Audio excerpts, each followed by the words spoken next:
In the vastness of the universe of ideas, philosophical questions are like twinkling stars that illuminate the darkness of the unknown. Amidst this intellectual spectacle, C.S. Lewis's 37 phrases emerge as constellations of insight and inquiry, inviting us to explore the deepest mysteries of human existence. These brief yet impactful words serve as portals to a journey of reflection and discovery. What do these phrases reveal about the nature of truth, morality, and life itself? How do they challenge us to rethink our own conceptions and delve into the depths of human thought? In this analysis, we will unravel the power of these C.S. Lewis phrases and explore the universal truths they reveal. 1. Everything changes, nothing ever stays the same. C.S. Lewis's quote addresses a fascinating and often paradoxical aspect of human experience, the nature of time and our perception of change. The first part of the statement, everything changes, nothing remains the same, reflects a fundamental truth in many aspects of life and the universe. From the laws of physics, which show that the universe is in a constant state of change and evolution, to transformations in society, technology, and our personal lives. Change is a constant. The second part of the quote, isn't it funny how day by day nothing changes, but when you look back everything is different, speaks to how we perceive time and change in the short and long term. In day-to-day life, changes may seem insignificant or imperceptible because we are immersed in our routines, and the small daily variations do not seem to significantly alter the course of our lives.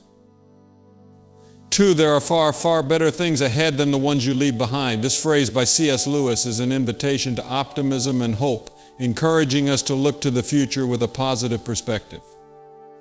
The central idea is that regardless of the losses or challenges we face, the future holds possibilities and joys that surpass what has been left behind. This thought can be particularly comforting in times of transition or loss, reminding us that closing one chapter in our lives makes room for the beginning of another, potentially more rewarding and enriching one. Lewis, with this statement, also touches on the transitory nature of life and the importance of not clinging excessively to the past or material things. Excessive attachment to what has been can prevent us from fully embracing new opportunities and experiences. The idea that the best is yet to come serves as a reminder to keep our minds and hearts open to the infinite possibilities the future holds. 3. Nothing in life is ours to keep. This idea can be interpreted in various ways. In a material sense, it suggests that generosity and the act of sharing with others can enrich our own life experience, providing a sense of satisfaction and purpose that the simple accumulation of material goods cannot offer. On a deeper level, it can be argued that only through generosity and altruism can we truly experience the richness of life, as it is in giving that we receive. Furthermore, Lewis may be touching on a broader spiritual or philosophical truth where true freedom and fulfillment come from transcending selfishness and excessive attachment to worldly things. By opening ourselves to others and connecting to something greater than ourselves, we can find a sense of possession and belonging that is deeper and more enduring. 4. Give up yourself and you will find your real self. This concept, often explored in spiritual and philosophical contexts, suggests that the true essence of who we are can only be found when we abandon the ego, superficial desires, and pretensions. Lewis is encouraging us to look beyond the layers of identity constructed by society, expectations, and our own ego. By giving up yourself, he refers to the act of setting aside these superficial layers to discover the true self that resides on a deeper level. This implies a process of detachment from material desires, selfish ambitions, and the relentless pursuit of external approval in order to connect with more authentic and enduring values. 5. Don't doubt your value, don't run from who you are. Lewis suggests that our existence in essence have immense value simply because we are divine creations, regardless of how we compare ourselves to others or the ideals we may hold. This perspective invites us to recognize and value our own uniqueness and the unique contribution we can offer to the world. Furthermore, by stating "don't run from who you are," Lewis is encouraging us to confront and embrace our true nature with all its imperfections and beauties. He suggests that authenticity and self-acceptance are essential for living a full and meaningful life. This acceptance is not just about recognizing our qualities, but also embracing our flaws and limitations, understanding that they are part of what makes us unique. 6. If you find in yourself desires which nothing in this world can satisfy, the only logical explanation is that you were made for another world. Lewis addresses the sensation often experienced by many that there is a kind of emptiness or longing within us that worldly joys and satisfactions cannot completely fill. This perception can lead to the conclusion that such insatiable desires point to a reality or existence beyond what is known and experienced in this physical world. The idea that we were made for another world suggests that human existence has a purpose and a meaning that extend beyond everyday life and earthly experiences. This view is rooted in many spiritual and religious traditions which see life on earth as a journey or preparation for a higher or spiritual reality. 7. You don't have a soul. You are a soul. You have a body. Lewis is challenging the common perception that often prioritizes the physical and material, redefining human identity in a way that places the soul, or the spiritual essence, at the center. By stating that you are a soul, Lewis highlights the primacy and eternal importance of the soul compared to the physical body, which is temporary and transient. This view echoes many religious and philosophical traditions that see the body as a temporary vessel for the soul, which is the true essence of being. The idea that each of you will still be alive after the dissolution of the physical universe speaks to the belief in the continuity of the soul's existence beyond physical death. Lewis suggests that the true essence of who we are transcends the limitations of time and physical space, pointing to a spiritual reality that is eternal and unchanging. 8. Don't shine so others can see you. Shine so that through you others can see God. This idea is deeply rooted in the Christian notion of testimony, where an individual's life is seen as a mirror or a beacon that reflects God's light to the world. Instead of seeking personal glory, Lewis suggests that we should aspire to live in such a way that our actions, words, and even our presence allow others to glimpse divinity, goodness, and truth that transcend our individual existence. This perspective shifts the focus from the self to the other and ultimately to the divine, promoting a way of living that is marked by generosity, service, and authenticity. By shining not for our own enhancement, but to illuminate the path to God, we are called to an existence that values humility and altruism, recognizing that our greatest contribution may be to facilitate others in finding their own connection to the sacred. 9. Hardships often prepare ordinary people for an extraordinary destiny. Lewis suggests that challenges and adversities are not mere meaningless obstacles, but rather instruments of growth and preparation. Difficulties have the potential to transform us, shaping our character and refining our virtues in ways that prosperity and ease simply cannot. This process of growth through adversity is often what prepares us to take on larger roles and responsibilities, leading us to destinies that far surpass our initial circumstances. By mentioning that God allows these experiences of low points, Lewis is touching on the notion that there is a divine order and purpose behind life's events, even those that seem negative at first glance. The lessons learned through adversity are seen as essential to our spiritual and personal development, teaching us perseverance, compassion, humility, and dependence on a force greater than ourselves. The idea that God does not make anyone wait unless it is good for him to wait reflects a view that God's timing is perfect, even if we do not immediately understand it. Patience and waiting are seen not as emptiness or meaningless inactivity, but as an opportunity for internal growth and preparation for what is to come. Thus, Lewis encourages us to face difficulties and periods of waiting not as abandonments, but as integral parts of a larger plan that leads us to an extraordinary destiny. 10. Experience is the most brutal of teachers. By referring to experience as the most brutal of teachers, Lewis is underscoring the often harsh and unforgiving nature of real life as a vehicle for learning. Unlike theoretical or academic learning, experience educates us through successes and more often through failures, losses, and challenges. These moments can be painful and difficult to endure, but they are also incredibly potent in forging character, resilience, and wisdom. The second part of the phrase, "but you learn, my God, do you learn," emphasizes the effectiveness of this type of learning, despite its brutality or perhaps because of it. The lessons learned through experience tend to be deeply internalized. The direct experience of consequences, whether positive or negative, engraves knowledge in a way that passive instruction rarely achieves. 11. Repeated failures are fingerposts on the road to achievement. In describing failures as fingerposts, Lewis suggests that each failure serves as a lesson and a guide, pointing towards adjustments and changes necessary in our approaches, strategies, or even in our understanding. These posts illuminate the way, offering critical insights that help us navigate the path towards our goals. The idea of failing forward is particularly powerful. It implies that each failure, instead of pushing us backward, actually propels us forward, bringing us closer to success. This is because we learn, adapt, and grow through our experiences of failure. This concept encourages a mindset of resilience and persistence, where obstacles are seen as opportunities for development and improvement. 12. You are never too old to set another goal or to dream a new dream. Lewis challenges the notion that age is a barrier to aspirations, goals, and dreams. He emphasizes the infinite capacity of a human being to reinvent oneself and pursue new directions, regardless of where one stands in their life journey. This idea is an invitation to reject self-imposed limitations and social expectations that often accompany aging.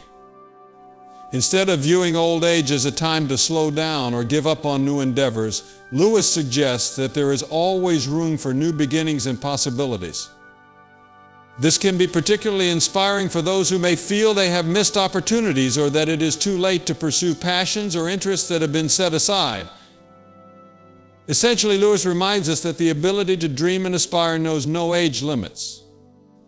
This message serves as an encouragement to continue seeking growth, fulfillment, and joy in all stages of our lives, embracing the ongoing journey of discovery and renewal.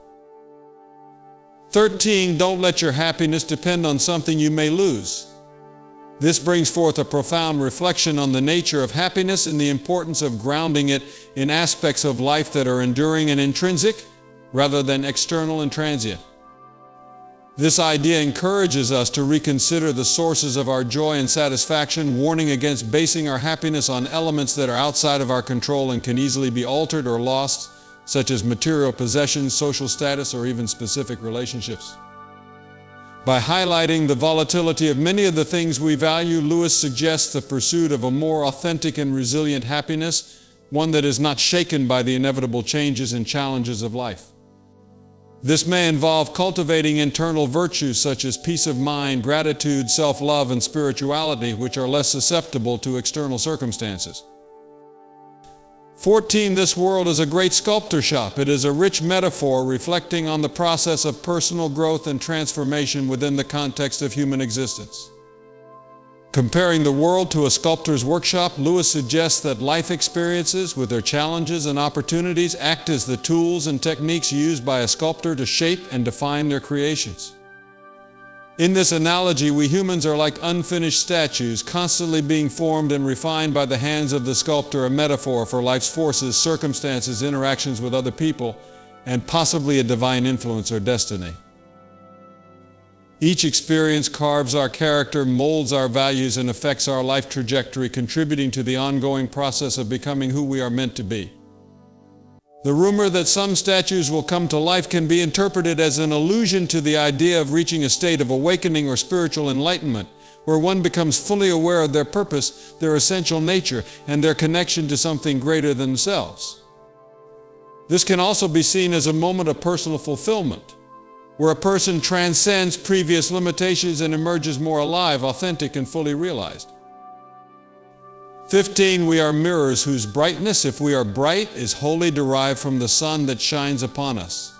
Comparing ourselves to mirrors suggests that our value and brightness are not inherent, but reflected from a larger external source, in this case symbolized by the sun.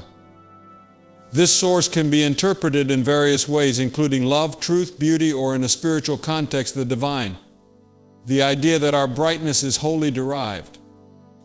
From this external source reminds us of our dependence and connection to something beyond ourselves to find meaning, purpose, and light in our lives. The second part of Lewis's reflection about the importance of keeping the self clean and bright. To have a clear view of God reinforces the idea that our ability to perceive and reflect truth and beauty is affected by the state of our inner being. Just as the view of the moon can be obscured by a dirty telescope, our perception of the divine or the deeper meaning of life can be clouded by our faults, biases, or spiritual neglect. 16. There are two kinds of people: those who say to God, "Thy will be done," and those to whom God says in the end, "Thy will be done." Lewis delineates a fundamental division between those who choose to submit to divine will and those who insist on following their own path, regardless of divine guidance. By saying "Thy will be done," an individual expresses a willingness to align with God's purposes and plans, placing God's wisdom and authority above their own preferences and desires. This voluntary submission is seen as an act of faith in trusting God's goodness and sovereignty. On the other hand, when God says "Thy will be done" to an individual, Lewis suggests that God grants that person the freedom to choose their own path, even if that path leads to separation from God. This is an expression of divine justice and respect for human freedom, allowing the natural consequences of a person's choices to unfold. 17. C.S. Lewis's reflection: I have no duty to be anyone's friend, and no man in the world has a duty to be mine. No claims, no shadow of necessity. Friendship is unnecessary, like philosophy, like art, like the universe itself, for God did not need to create it. It has no survival value. Rather, it is one of those things which give value to survival, addresses the nature and value of friendship in a deeply contemplative manner. Lewis is highlighting that friendship, unlike basic needs such as food and shelter, is not essential for our physical survival. However, he argues that it is precisely this unnecessary that elevates friendship, philosophy, art, and the universe to something that transcends mere functionality or utility. Friendship is valued not for its usefulness, but for its ability to enrich the human experience, adding a layer of meaning, joy, and depth to life that goes beyond mere survival. By stating that there is no duty in friendship, Lewis also suggests that true relationships should not be based on obligations or expectations, but rather on a free and mutual choice to share life, thoughts, and moments. This underscores authenticity and voluntariness as essential aspects of meaningful friendships. The comparison with God's creation of the universe serves to illustrate the idea that the intrinsic value of something may lie in its beauty, complexity, and ability to inspire, rather than in its functional necessity. Thus, Lewis leads us to appreciate friendship and, by extension, art, philosophy, and the universe as gifts that enrich our existence, making life not only bearable, but deeply valuable. 18. You will never make a good impression on other people until you stop thinking about what sort of impression you are making. Lewis suggests that conscious effort to shape how we are seen often has the opposite effect, leading to a perception of inauthenticity or excessive effort. This reflection encourages us to adopt a more genuine and less calculated approach in social interactions. When concern about the impression we are making is replaced by authenticity and being present in the moment, we are more likely to truly connect with others.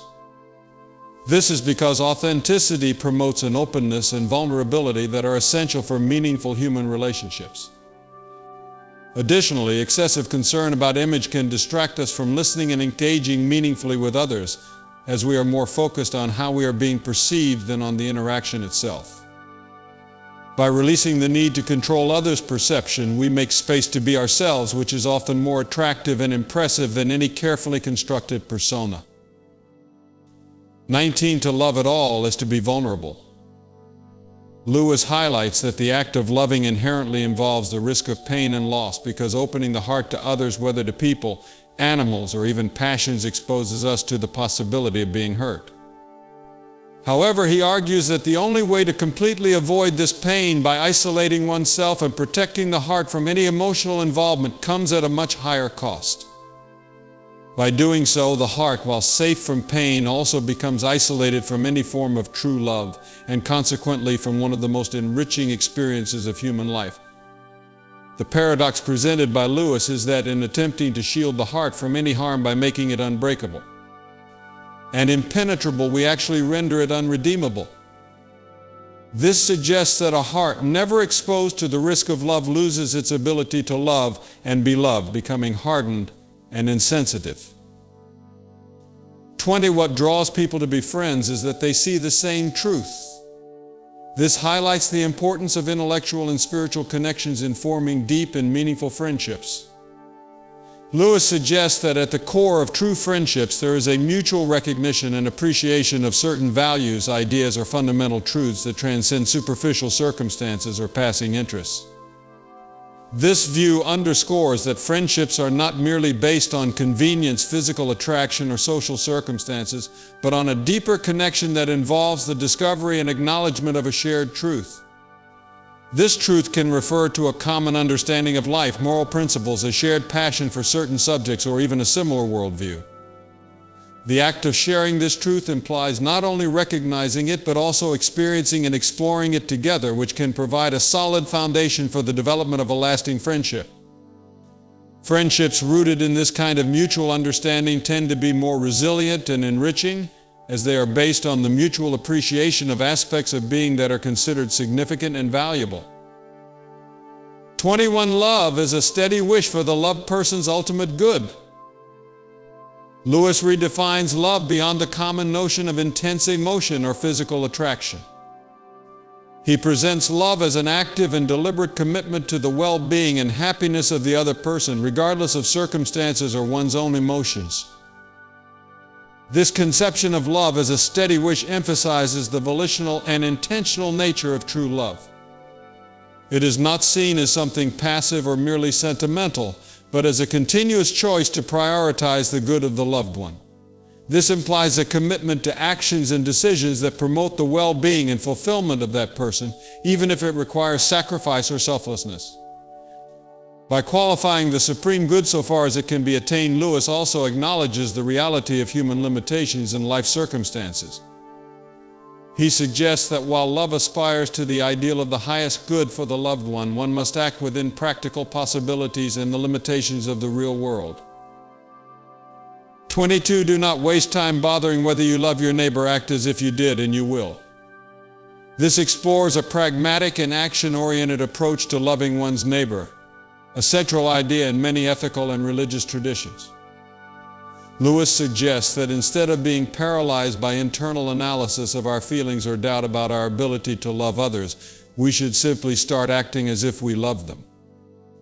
This principle reflects the idea that love can be both an action and a feeling, and that by choosing to act lovingly, regardless of our momentary feelings, we can cultivate genuine feelings of love over time. 23. No man knows how bad he is till he has tried very hard to be good. This addresses the complexity of human nature and the discovery of personal character through the effort to live according to high ethical or moral standards. Lewis suggests that it is in the process of striving to act rightly and do good that we often come face to face with our own failures, limitations, and negative tendencies. This reflection implies that understanding our own imperfections and the ability to recognize our faults are amplified when we put ourselves to the test, seeking to live virtuously. This can be a humbling experience as we discover that goodness and virtue are not as easily achieved as we might have imagined, thus revealing the depth and persistence of our flaws and weaknesses. 24. In God there is no hunger that needs to be filled, only plenteousness that desires to give. This reflects a profound theological view on the nature of God and the relationship between the divine and humanity. Lewis suggests that God, being a being of fullness and perfection, has no needs or lacks. Instead, he is an infinite source of generosity and giving. This idea contrasts the conception of God with human nature, which is often driven by needs, desires, and a constant search for satisfaction. Instead, God is portrayed as someone whose essence is fullness, needing nothing from us to complete or improve his being.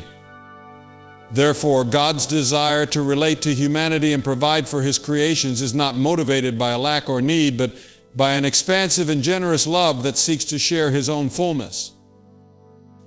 25. If a person thinks she is not conceited, she is very conceited indeed.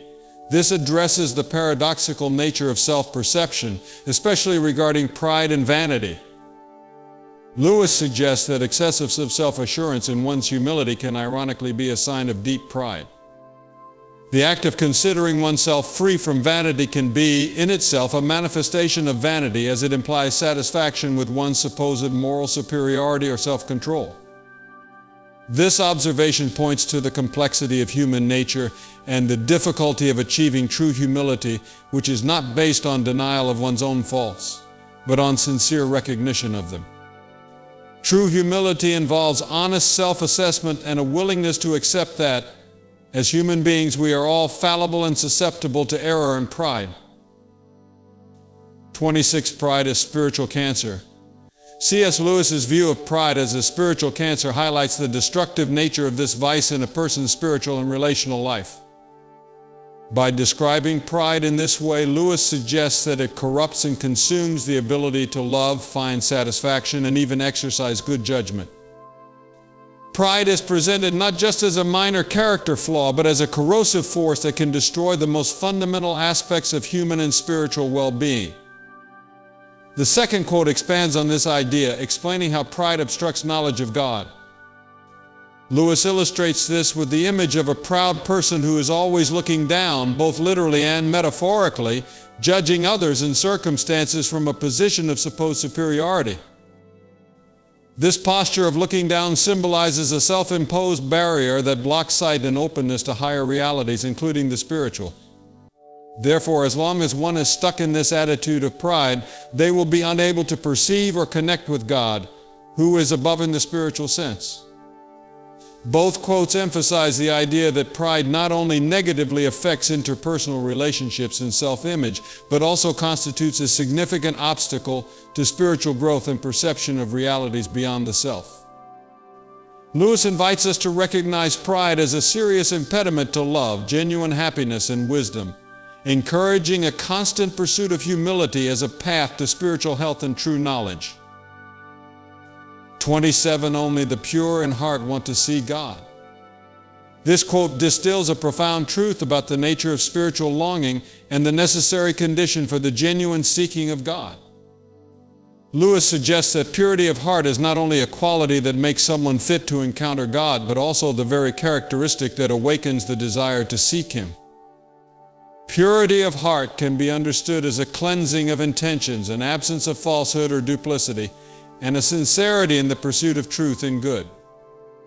This purity involves an orientation of the being toward what is genuine and good, free from the distortions of selfishness, pride, and disordered passions that can obscure spiritual vision and deflect the quest for truth.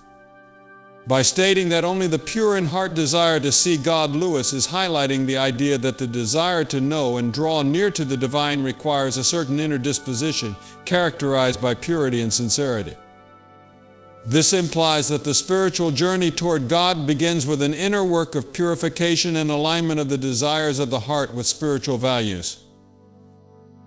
28. Human history is the long, terrible story of man trying to find something other than God which will make him happy. C.S. Lewis's statements about the human pursuit of happiness outside of God reflect a deep critique of the nature of human aspirations and endeavors throughout history. Lewis suggests that the relentless quest for satisfaction in earthly things, whether wealth, power, pleasure, or status, is futile, as true happiness and peace cannot be found apart from God. God cannot give us a happiness and peace apart from Himself because it is not there. This assertion highlights the view that any attempt to find lasting contentment outside of a relationship with the divine is doomed to failure, as the true source of peace and joy resides in God. To what will you look for help if you will not look to that which is stronger than yourself? This rhetorical question invites reflection on the need to seek support and guidance in a force greater than our own limited human capacity, suggesting that reliance on purely human resources or solutions is insufficient to address life's fundamental challenges. All that we call human history, money, poverty, ambition, war, prostitution, classes, empire, slavery, is the long terrible story of man trying to find something other than God which will make him happy. This observation about human history as a series of failed attempts to find satisfaction in earthly substitutes for God underscores the view that many human endeavors and conflicts stem from a misguided search for meaning and contentment. Together, these reflections by Lewis challenge us to reconsider the sources in which we seek happiness and purpose, encouraging a reorientation towards spiritual values and a deeper relationship with the divine as the path to true satisfaction and peace. 29. Forgiving does not mean excusing. This quote distinguishes two fundamental attitudes toward dealing with offenses or mistakes. By stating that forgiveness does not equate to excuse, Lewis highlights the importance of acknowledging the seriousness and reality of an offense without allowing it to perpetuate resentment or hostility. Forgiveness implies a conscious decision to release resentment or the desire for retaliation against someone who has wronged us, even when we recognize that the act committed against us was wrong and unjustifiable. This distinction is crucial because it recognizes the responsibility of the offender without allowing that offense to dominate future relationships or the emotional state of the offended party. In contrast, excusing someone often involves minimizing the offense or justifying the offender's behavior, potentially ignoring the harm caused. Thus, excusing can inadvertently enable or validate harmful behavior. Lewis suggests that forgiveness is a deeper act that requires considerable moral strength. It involves choosing to respond to wrongdoing with a kind of mercy that does not deny the injustice of the act, but chooses not to define oneself or be consumed by it. This approach to forgiveness allows for healing and reconciliation while maintaining moral integrity by acknowledging the gravity of the wrong. Therefore, forgiveness, as Lewis conceives it, is an act of grace that transcends mere acceptance of others' faults, promoting the restoration of relationships without denying the reality of the harm caused. 30. Thirst was made for water, inquiry for truth. C.S. Lewis offers a powerful metaphor that underscores the intrinsic connection between the human pursuit of knowledge and the nature of truth. By comparing physical thirst for water with the innate desire to understand truth, Lewis invites us to reflect on the fundamental need we have to seek knowledge and understanding. Just as thirst is a natural condition that drives us to seek water to quench it and ensure our physical survival and well-being, curiosity and the desire to understand are fundamental impulses that lead us to seek truth to satisfy our need for intellectual and spiritual knowledge and understanding. This comparison emphasizes that just as water is essential for physical life, truth is indispensable for our intellectual and spiritual life. Just as our bodies are designed to seek and consume water to maintain their health and proper functioning, our minds are naturally inclined to question, explore, and seek understanding to grow and thrive intellectually. 31. Faith is the art of holding on to things your reason has once accepted in spite of your changing moods. This phrase by C.S. Lewis offers a profound understanding of faith that transcends mere emotional or irrational belief. Lewis suggests that true faith involves a continuous commitment to convictions and truths that have been accepted by reason, even when emotions or circumstances may try to sway us. This conception of faith highlights its active and deliberate nature, not as a passive state of acceptance, but as a constant exercise of will and discipline. By defining faith as the art of staying firm, Lewis implies that it requires practice, skill, and conscious effort to sustain beliefs in the face of doubt, fear, or uncertainty that may arise with fluctuations in our emotional states or changes in life circumstances. By emphasizing that faith is based on things reason once accepted, Lewis is also rejecting the notion that faith and reason are mutually exclusive. Instead, he proposes that authentic faith has its roots in rational and conscious understanding, and that maintaining this faith requires a continuous and deliberate return to these rational principles, especially when challenged by ever-changing moods. 32. We meet no ordinary people in our lives. This statement by C.S. Lewis offers a deeply human perspective on the nature of interpersonal interactions and the uniqueness of each individual. Lewis suggests that every human encounter, no matter how brief or trivial it may seem, is an opportunity to connect with someone extraordinary whose life experiences and perspectives are unique and valuable. This assertion challenges the notion that some people are common or ordinary, highlighting that all individuals have a story, an inner complexity, and a unique potential that make them worthy of attention and respect. Even those who may seem to play mundane roles in our lives can have unexplored depths and inner riches that deserve to be recognized and valued. 33. Everyone thinks forgiveness is a lovely idea until he has something to forgive. This quote addresses the challenging nature of forgiveness and how our perspective on it can change when we find ourselves in the position of needing to forgive someone for a transgression or injustice. Initially, many people may agree that forgiveness is a noble and desirable virtue, recognizing its moral value and the emotional benefits it can bring to both the aggressor and the offended party. However, when confronted with the reality of a situation where they have been hurt or harmed by someone else, the act of forgiveness can become much more difficult than they imagined. This quote highlights the human tendency to idealize forgiveness when we are not directly involved in situations of conflict or hurt. However, when we are faced with the real need to forgive someone who has hurt us, we may discover that forgiveness is a complex and painful process that challenges our emotions, self-image, and values. 34. Integrity is doing the right thing even when no one is watching. This quote highlights the importance of acting in accordance with our values and principles, regardless of the presence of supervision or the potential for reward or punishment. By defining integrity as doing the right thing, Lewis suggests that true integrity goes beyond simply following rules or social norms. It is a matter of moral and ethical principles. This implies making choices based on what is morally correct, even if it is easier or more advantageous to act otherwise. The part of the phrase that emphasizes that this should be done even when no one is watching underscores the importance of authenticity and consistency in our actions. This means that integrity is not something we display only to impress others or avoid negative consequences. It is a quality that is inherently valuable and shapes our conduct in all aspects of life. 35. Children are not a distraction for more important work, they are the most important work. This quote emphasizes the priority and significance of caring for and raising children in a person's life. In doing so, Lewis highlights the responsibility and privilege that parents have to shape and influence the development and future of their children. This statement challenges the common notion that caring for children is merely a secondary part or an obligation that competes with other activities considered more important or meaningful.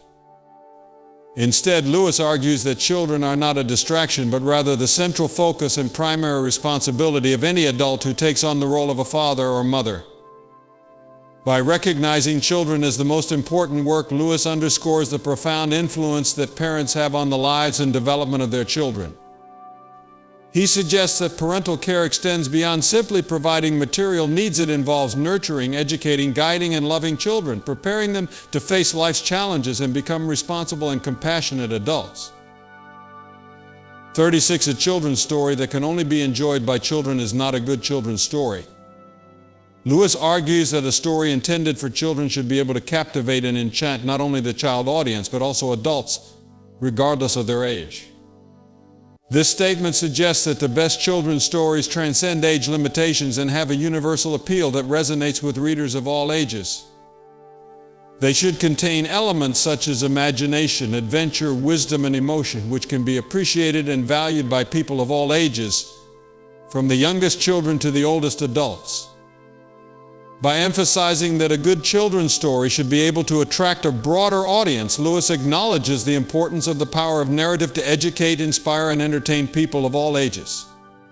He suggests that even as we grow and mature, we never lose our love for the magic of enchanting stories, and that we should continue to seek out that magic throughout our lives. 37. True humility is not thinking less of yourself, it's thinking of yourself less. By stating that true humility is not thinking less of yourself, Lewis highlights that self-esteem and recognizing one's own worth are not incompatible with humility. On the contrary, genuine humility involves a balanced view of oneself, free from arrogance or pride, but also free from self-deprecation or underestimation. The second part of the phrase, "it's thinking of yourself less," points to the essence of true humility. It suggests that genuine humility is characterized by a shift of focus from the ego and one's own needs to the needs and interests of others.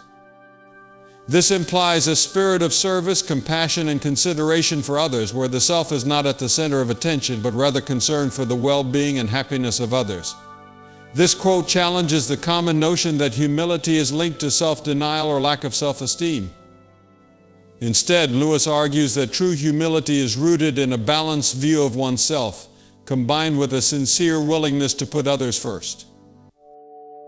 As 37 quotes by C.S. Lewis offer a rich and multifaceted tapestry of wisdom and insight into various aspects of human life, faith, morality, and the human condition, together these quotations form a comprehensive panorama that invites deep reflection and personal introspection. A conclusion we can draw from these quotes is the importance of seeking truth, authenticity, and integrity in our lives. Lewis reminds us that true wisdom lies in the ability to look beyond superficial appearances and delve into the essence of things, cultivating a deeper understanding of the world and ourselves.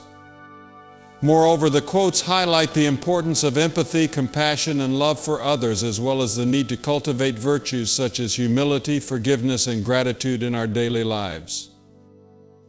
They challenge us to grow, to learn, and to evolve as individuals, constantly striving for moral and spiritual excellence. Another recurring theme in these quotes is the idea that true happiness and fulfillment are not found in material achievements or external successes, but rather in connection with the divine, in cultivating meaningful relationships, and in serving others. Ultimately, C.S. Lewis's words remind us that the journey of life is a continuous search for meaning, purpose, and transcendence. They encourage us to embrace the challenges, to embrace the journey of life with courage and determination, and to constantly seek truth, goodness, and beauty in the world around us.